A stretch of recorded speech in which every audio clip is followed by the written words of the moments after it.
Welcome back to Tales from the PowerAge. Hi guys, you well? All good. All right, mate. Okay, good to see you. So today we are reviewing the new Dea Matrona album. And to give a little bit of context, for those of you that don't know Dea Matrona, we've done a couple of pods on these guys in the past. We discovered them last year, initially on the Chris Barris tour. And over that period, we all saw them a number of times in H1 last year, and it was brilliant. They blew us away. We also saw them supporting Chris Shiflett. My Shifty t-shirt on this morning. And we also saw them doing their first headline show in London. Now, in that time, we met them a few times. We purchased a number of their offerings. So we bought some CDs. We bought pieces of vinyl. So Gaps, I think you've got a couple of the vinyls there. Nicely signed, that one and this one. This one's in slightly worse condition due to an accident up an escalator, but we won't go into that. If you want to know more about that, watch a previous pod because there's a lot more detail about it. Suffice to say, Gav, you've got the. There you go. That's fantastic. I got a copy of that as well, and they signed it to Gav, to stop him selling it. No chance. He has a lucrative business in music sales, so just to let you know. Anyway, this is Dea Matrona. They're from Belfast. They have been together a number of years. They learnt their trade busking in Belfast, playing the same 4 songs, the same 4 covers, actually, interestingly. And when we started, I think, delving deeper into who they were, their back catalogue, etc., albeit this is their first album that we're talking about today. There were EPs, as we've just talked about. And lots of stuff on YouTube. They've got over 5 million views on YouTube, which is incredible. They've got 500,000 followers on social media. So this is a band that hasn't even released their first album. So there's a lot of interest in this band. And I think certainly from the live performances that we saw last year, we can certainly see why. So I'm just going to come around the guys and just get some thoughts on their thoughts on Dea Matrona before we get into the album. So, Jamo? Well, cheers, Dill. Good intro. The thing with Dea Matrona, we caught them with supporting Chris Barris back last year. And Dill had gone to see him, first of all, at his local music venue. And we thought, let's go along and check them out. And the thing that blew us away initially, I think, is after the first song, when they swapped the Molly and Orleth, they swapped their instruments. They swapped the lead guitar and the bass. And we were like, what is going on? That doesn't happen in a regular band. And I had to look into it, and it's apparently I don't know how true this is, perhaps in the comments below, the real big mega Dea Matrona fans can tell us. Apparently it's when they were busking, it was just when they were younger. They'd been together a long time. It was because the bass was just so heavy. They just had to take it in turns. They're not big girls. They had to just take it in turns, and it's really helped them with their musicality.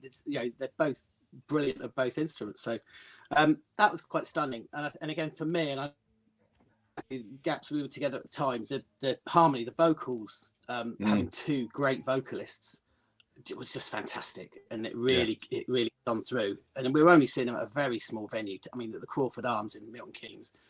Fantastic venue. Check it out, anyone that's anywhere near there. But it resonated with us. They were really, really great vocals. Brilliant. Thanks, Jam. Gaps? Yeah, a bit like Jam. I think you put a video on the live channel, and I wasn't that impressed, to be honest. But you said you need to go and see him. You were really passionate about us going to see him, so we got tickets for the Chris Barris show quite late on, I think, Jam, didn't we? We were so impressed with the musicianship and the harmony vocals, which just absolutely blew us away. Haven't really heard harmony vocals like that for a very long time, especially live. They're so good live. They can both sing out of this world. They both do leads. They both do lead vocals on tracks, and they both swap instruments. And they were really good. Absolutely loved them.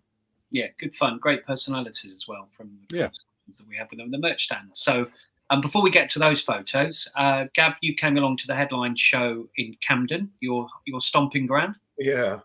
On the screen there, people are the 2 previous pod episodes we've done. So check them out you want to.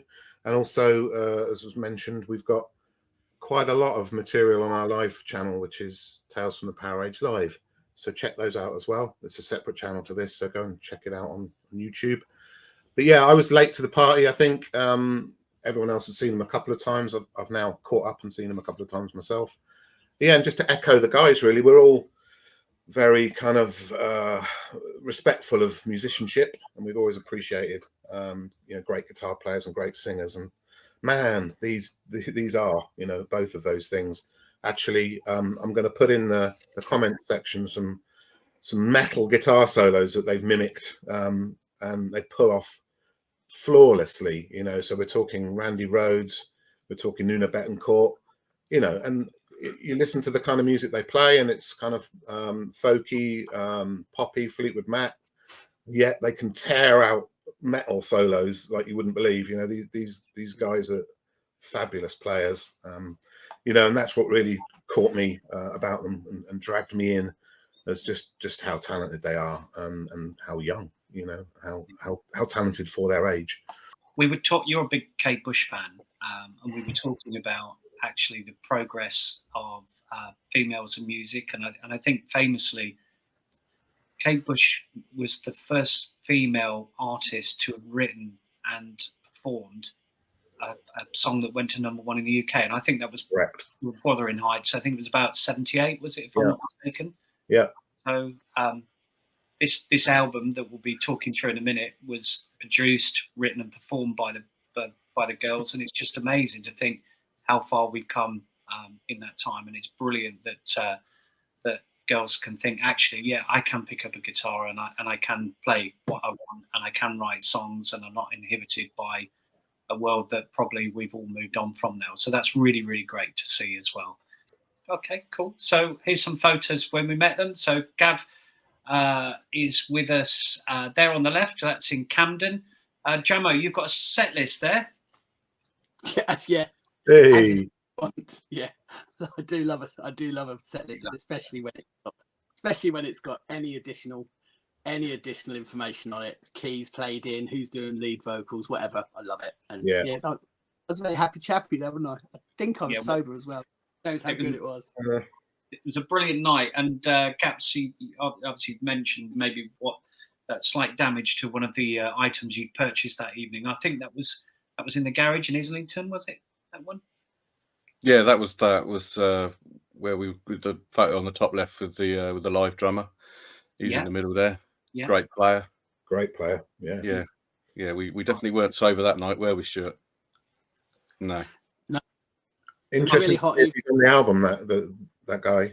It sounds like him, some of the songs, but haven't had my record yet, so I can't check the lineup. No, I was hoping that he was going to be on it, but we can't tell yet. So yes, we don't know. Fingers crossed. They've had some distribution problems with the vinyl getting out, so was expecting it yesterday, but hopefully it will start arriving over the next day or two. But have streamed the album. That's why we're not waving it around, people. We've all bought it. Yeah. That's cool. So another shot of us all with Orla. Bless her. She's and we had a few drinks at that point, so she was really brave to come out from behind the merch stand and take a photo with us. So as you can see, great guys, very photogenic. But as the boys have already said, they sound fantastic live. The harmony are on a different scale. Yeah. So should we go through to have a chat through the track list on the album? Jam, I'll come to you first, if that's all right. And maybe if you can pick out some of the tracks that really stand out for you. I think that's probably the best way to talk through this without going through it track by track. Okay, fair enough. For me, initially stamp on it. I'll pick up. That's a song that's been out a while, but that's a real rocker with the driving bass, and it's a live favourite. When they play it live, it's just immense, and it's got great backing. But this one really does. It really has a real feel on the backing vocals. Really comes through. So this is one of my several highlights. Another one for me would be Red Button, and it's live. It's the live, but it comes to life when you see them live, and it's got a great build up, and it's got a really great chorus. And for me, it's got a touch of The Edge of 17 by Stevie Nicks. I know that quite well. That's mainly from the School of Rock movie that I used to watch a lot with my kids. It's always got that vibe of that, and I know that the girls, they are fans. I know that. Then you've got another massive highlight for me. We've spoken about the vocals. Is Glory, Glory. I Am Free. That I think, considering how, for want of a better phrase, considering how metal we all are, and we're all pretty metal. We love our rock. We love our 80s rock. We love nothing better than sitting there talking about monsters of rock in the 80s. And I don't like a ballad, as I think we all know. But this is superb. It's such a great vibe. But it's a country vibe. It's a folky vibe. Definitely folky. It takes me to that side of things. And the other thing that rounds off for me, jumping straight to the end there, is Black Rain. It's got a Still in Love with You by Thin Lizzy. Anyone that knows that, Thin Lizzy, Still in Love with You. Sade did a superb version of Still in Love with You that had a real great vibe. And this reminded me of Sade, I must admit, that one. Yeah, I've got Sade written down here as well for a few of them. And for me, it's a really great ending to the album, the way it brings it all together for what is a really versatile album. Yeah, it's definitely diverse. It covers lots of different kind of styles, but still, for me, sounds harmonious all the way through. I did fear that we knew some of these songs, and we've got some of these songs already, whether it would stick together and be a uniform piece. And it really is. Even though I know half the songs, it doesn't sound disjointed in any way. It doesn't sound like they were recorded at different times. I don't know if they re-recorded all of them. They may well have done. But it certainly sounds great, through some good speakers. It sounds brilliant. And for my touch on a couple of songs while I'm on, for me, I think it was the most recent single, Every Night I Want You. Very different style to what we expected. Very jazzy song, that one. Yeah, kind of smooth jazz. Yeah, it's great. To me, Style Council from the 80s, bit of Sade in there, even Fairground Attraction for those teenagers. But it, really lovely, really mellow, good song. Maybe it was an attempt to get on the radio, but not necessarily representative, I would say. But it's still a nice track. For me, my favourite on the album is It Won't Feel Like This Forever. Really kind of soppy, sentimental folk song. It sounds like it could be a cover. I'm sure it isn't, but it's so well written and it's so catchy. And for me, if I was their manager, that would be the one I'd be pushing, because it gets you in the heart. It's a lovely song. So yeah, that's really my standout. Sounds a little bit like maybe Sheryl Crow, 70s. We've mentioned that before, but it's a charming folk song. We've got, I think, our first swear on the album.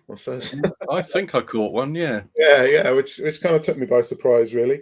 Dead Man's Heart, just a bit simple for me, but other than that, it's a top album, and I look forward to playing it over and over again when I get my vinyl soon. And who knew Gav was a romantic? That's a revelation. I did. Well, soppy old git. Actually, one thing I forgot. I think we're all soppy old gits, really. Yeah. And to me, when that song comes up, it reminds me like of a Queen album where you get a random song. When you're listening to like News of the World or something like that, and you get a calypso song or something. It's like that. It's like a real pleasant breath of fresh air. And just they're all short. The songs are all pretty short too. Yeah, well, about 3 minutes, aren't they? Never outstay their welcome. But okay, that's me. Excellent. Thanks, Gav. Gaps. Well, I think we're liking all the same songs, to be honest. But where Gav doesn't like Dead Man's Heart, I think that's a bolt out of the blue, a real country song. And it reminds me, I'm a big Volbeat fan, and I can imagine Volbeat doing a rocked up version of that and it sounding exactly like Volbeat. I think it's really good, and it's a bit of light relief. But Black Rain, as Jam's mentioned, brilliant. It's got a psychedelic feel, and the outro is really electronic, and the way it finishes off the record as well, it's excellent. Get My Mind Off's another good one.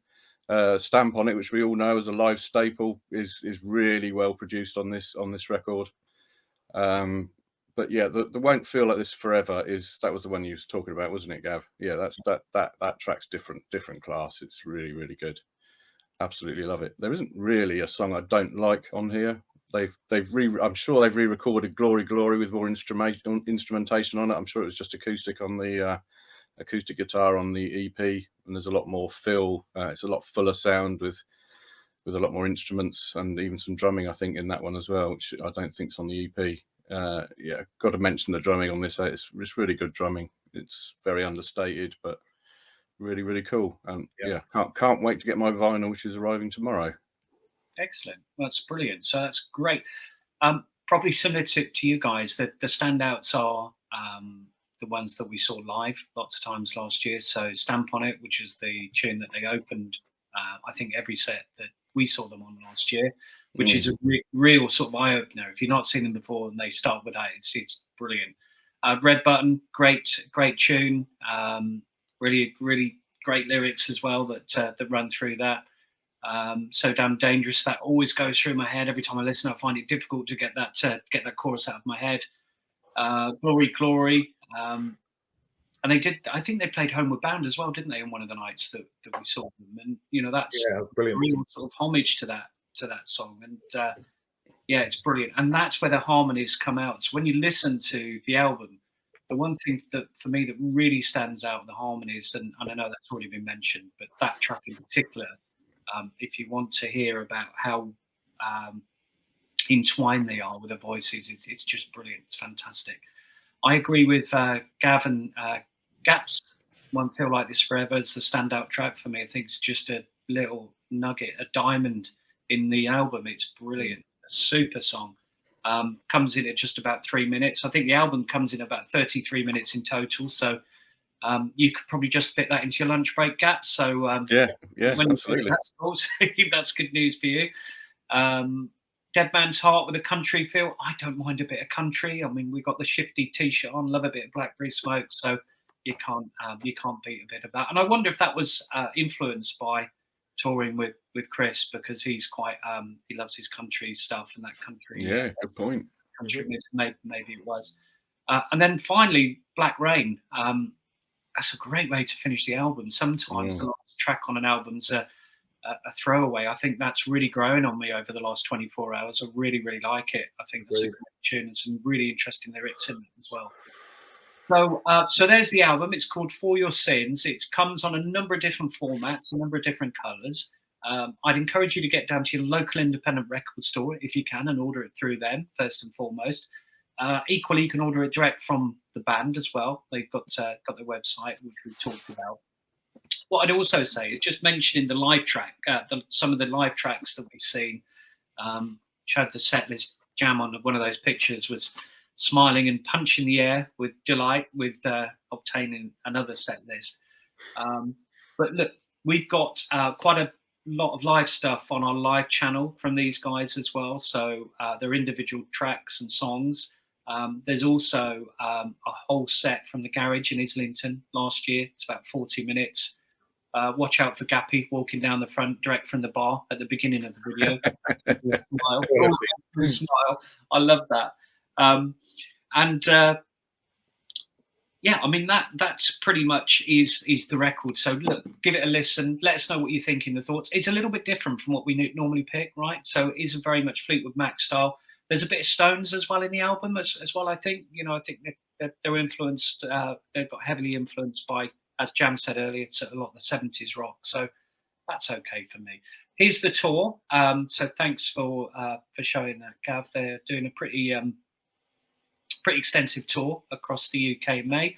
I'm going to see them next Thursday on a date that isn't listed on here, and that's at Banquet Records in Kingston. So that's an in-store show, taking the kids because they love them as well. We mentioned this before. Isn't it great that the kids are able to connect with a guitar-based band, right, essentially? So I know there's folk, a little bit of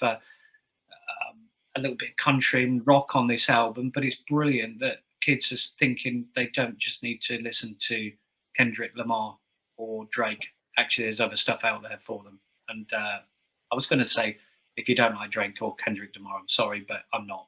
Well, we were talking. All of us have got daughters. We've all got girls. Mine are growing up now, but I spent the youth looking out for. I wanted them to be able to have strong strong female role models, for all better phrase. And I did a lot of gigs at Paramore, great one. There's a lot of bands now following the line of Paramore, and we had Avril Lavigne and things like that. But again, this is for the next generation, where they've got some really great music, exactly as Dill says, great musicians, and showing that there should be no barrier as to whether you're a guy or whether you're a girl, whatever it is. And this is another one of the reasons we like to shine a light on new music.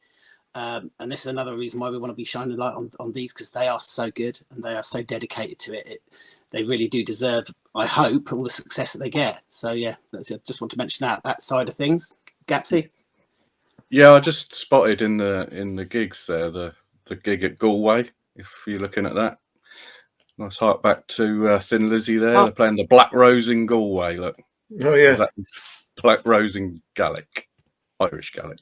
yeah, Brilliant. very cool. Yeah, it's awesome. The Cat House in Glasgow, famous venue.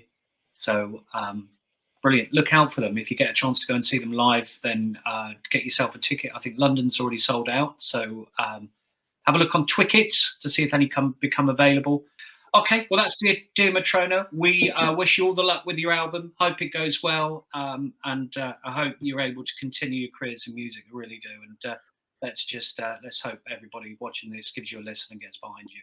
So, as I've already mentioned, I alluded to, we've got some videos of Dea Matrona on the live channel. One of those videos has had nearly 120,000 views. So that probably gives some context around the interest out there for this band. So really hoping that that turns into album sales for them, which would be great. You can catch us, as always, on Facebook, on Tales from the PowerAge, on X at Tales from the PowerAge at TTFTPR. Keep an eye on all our gigs and stuff that we go to. We give some updates normally when we rock up at all these random places all over the place. You can catch us online at www.talesfromthepowerage.com, or you can get some merch if you fancy it. And there's some beautiful little pin badges that are available, which I'd encourage you to have a look at. And they are an absolute steal. So anyway, there you go. Look at them, big badge too. All right, get them while they're still around, because there aren't many left. Anyway, on that bombshell, have a great day, everyone. Speak to you soon. Bye. See you later. Cheers, guys. Yes, bye bye.